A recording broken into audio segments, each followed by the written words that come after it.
وَلِلَّهِ الْأَسْمَاءُ الْحُسْنَى فَادْعُوهُ بِهَا وَذَرُوا الَّذِينَ يُلْحِدُونَ فِي أَسْمَائِهِ سَيُجْزَوْنَ مَا كَانُوا يَعْمَلُونَ بسم اللہ الرحمن الرحیم وبہ نستعین الحمد للہ رب العالمین حمدا کثیرا طیبا مبارکا فیہ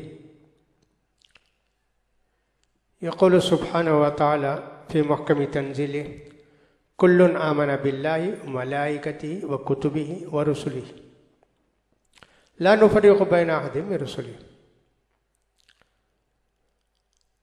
وقال جبریل علیہ السلام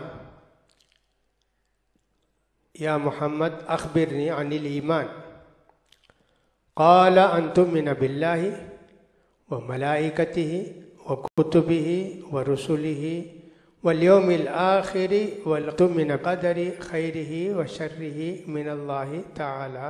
محترم ناظرین، خواتین اسلام، اسٹوڈیو اسلام میں آپ سب کا خیر مقدم ہے۔ ہم ایک نیا سلسلہ شروع کرنے والے ہیں اسٹوڈیو اسلام میں، جو کئی قسطوں میں جائے گا۔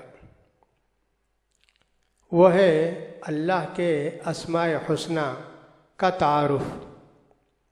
قبل اس کے کہ ہم اللہ کے اسماء حسنی کے تعلق سے باتیں کہیں، تمہیدی طور پر کچھ باتیں آپ سے کہنا چاہتے ہیں۔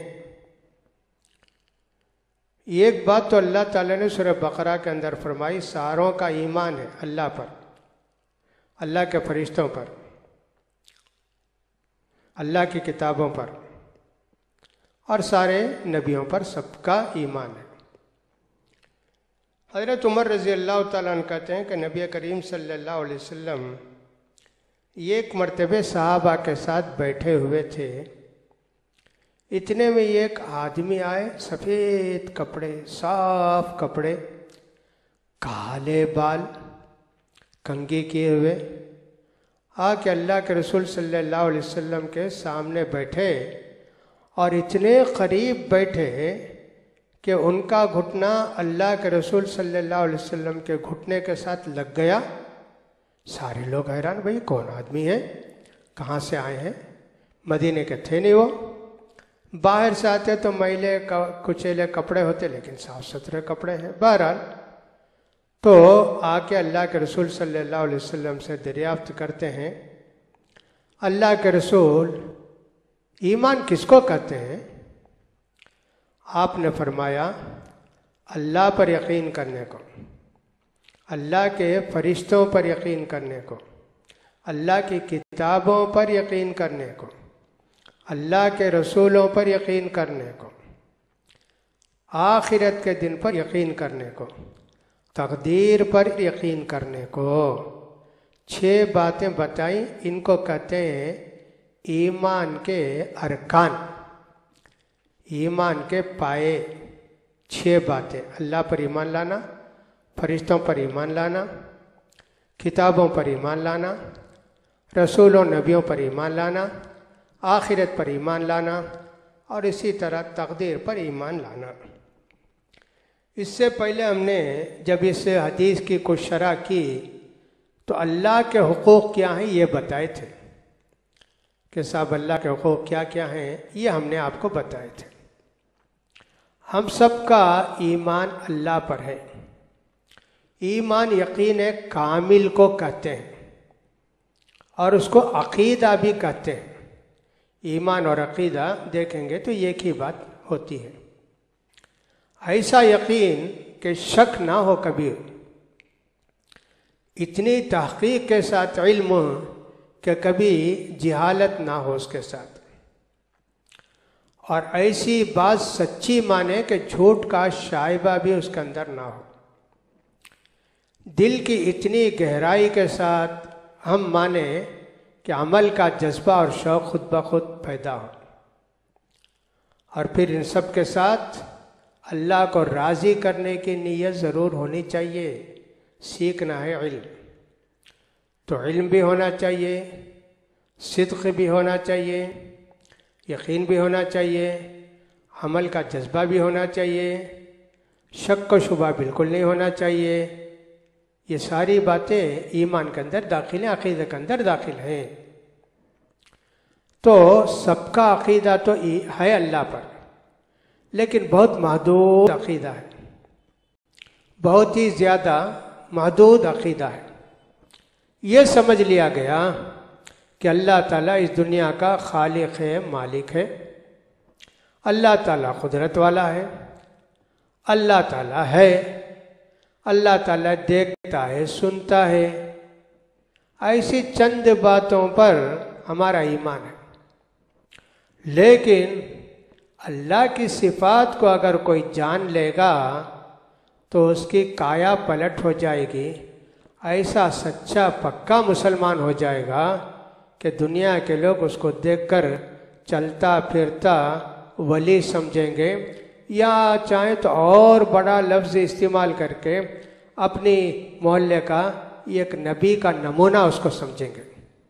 الحمدللہ ہونا بھی چاہیے کہ صاحب اتنا آدمی کامل ہو جاتا ہے اللہ کے صفات پر ایمان لا کے۔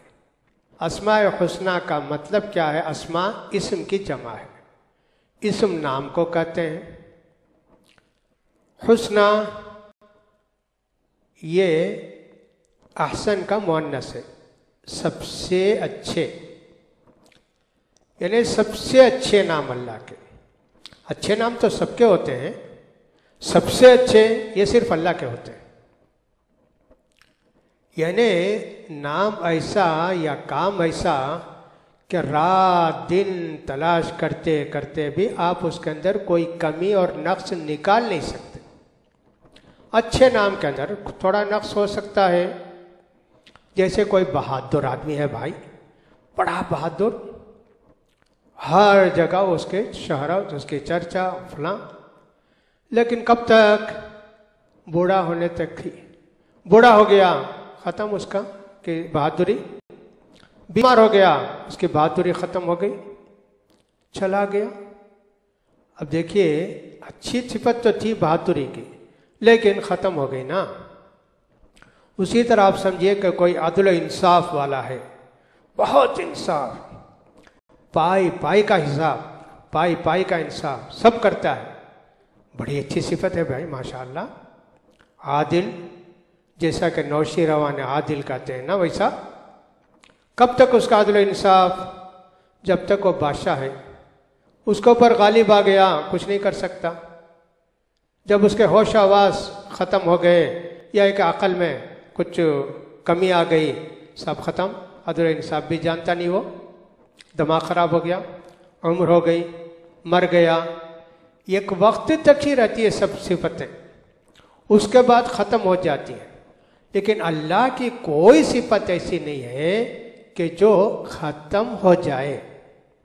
اس لیے بہت ہی پیارے نام اللہ کے، بہت ہی اچھے نام، اس سے اچھا آپ سوچ ہی نہیں سکتے۔ یہ ہیں بھی اور ہمیشہ رہیں گے۔ اور دوسری بات یہ کہ انسان کی جتنی صفات ہوتی ہیں ان میں سے بہت ساری صفات دوسروں سے دیکھ کر انسان سیکھتا ہے، دوسرے سے سن کر سیکھتا ہے۔ مثلا نبی عادل کی مثال دیا انصاف کی، انصاف کرنے میں کتنا فائدہ ہے، لوگ انصاف کرنے والوں کو کتنا پسند کرتے ہیں، انصاف کیسے کرنا چاہیے، یہ سب لوگوں سے سیکھ کر سن کر انصاف کرتا ہے۔ لیکن کیا اللہ نے بھی یہ سب باتیں کسی سے سیکھی کیا کہ رحم کرنا اور صاحب کسی کو روزی دینا اور زمین آسمان کو پیدا کرنا، یہ سب اللہ نے سیکھا کیا؟ نہیں، یہ سب اللہ کی ذات کے ساتھ کی صفات بھی، جب ذات آئی تو صفات بھی آ گئی۔ یہ نہیں ہوا کہ صاحب بچہ بڑا ہونے کے بعد سیکھتا ہے نا، ویسے اللہ بھی پہلے کچھ نہیں جانتا تھا بعد میں جانا، نعوذ باللہ، ایسے نہیں۔ اس لیے اللہ ہی کے سب سے عمدہ، سب سے اچھے، سب سے پیارے نام ہیں۔ آپ اس کے اندر دسیوں سال بھی گزاریں، ایک چھوٹا نقص نکال نہیں سکتے، ایسا ہو نہیں سکتا۔ اس لیے اللہ نے قرآن مجید میں اپنے ناموں کے تعلق سے اعلان کیا۔ پہلے تو سورہ اعراف کے اندر اللہ تعالیٰ نے فرمایا، نمبر ہے 180 نمبر سورہ اعراف کی آیت کے، کیا فرماتے ہیں اللہ تعالیٰ؟ اور اللہ ہی کے لیے سب سے عمدہ، سب سے اچھے، سب سے پیارے نام، ان ناموں کے ذریعے اللہ کو بلاؤ۔ تو یہ اسماء الحسنیٰ کے متعلق اور بھی چند باتیں ہیں جن کو کہنے کے بعد ہم ایک ایک نام کی تشریح کرنے کی کوشش کریں گے انشاءاللہ تعالی۔ وآخر دعوانا الحمدللہ رب العالمین۔